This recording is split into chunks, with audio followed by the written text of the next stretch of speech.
Le Sénégal attend avec impatience la première prise de parole depuis des mois des opposants anti-système Ousmane Sonko et Bassirou Diomaye Faye, désormais en mesure de mener la campagne présidentielle, fort de l'enthousiasme suscité par leur libération de prison 10 jours avant l'élection.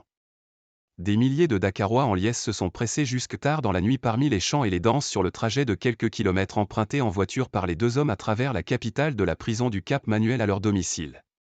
Ousmane Sonko, acteur d'un bras de fer meurtrier de plus de 2 ans avec le pouvoir, est resté invisible du plus grand nombre.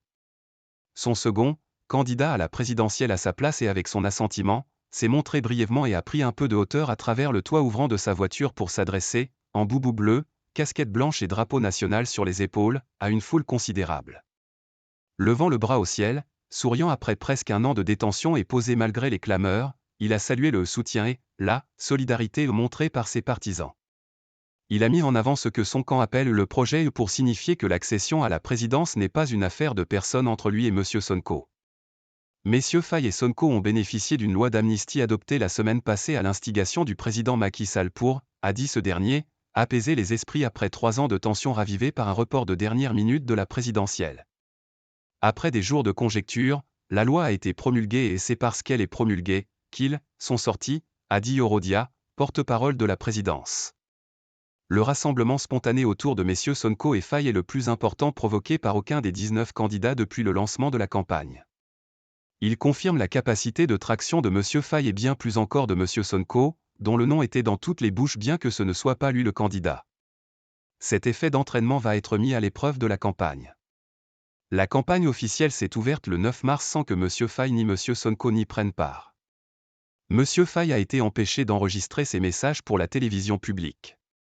Son camp a fait campagne pour lui et présenté en son absence le programme d'un homme qui se veut le candidat du changement de système et d'un panafricanisme de gauche, promet de restituer au Sénégal sa souveraineté et renégociera, s'il est élu, les contrats d'exploitation du gaz et du pétrole ainsi que les accords de défense. Souverainiste, panafricaniste.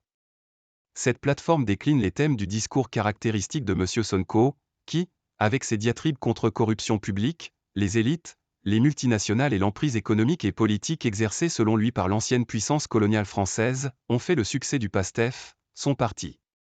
La mise en cause de M. Sonko par la justice, conjuguée aux tensions économiques et sociales et au flou longtemps maintenu par le président Sall sur un 3e mandat, a donné lieu entre 2021 et 2023 à différents épisodes d'émeutes, de pillages et de saccages. Le président Sall a renoncé à se représenter. Mais le report in extremis de la présidentielle initialement prévue le 25 février a causé de nouveaux heurts. Des dizaines de personnes ont été tuées et des centaines arrêtées depuis 2021 au cours de troubles qui ont fortement ébranlé un pays considéré comme l'un des plus stables d'une Afrique de l'Ouest secoué par les coups de force.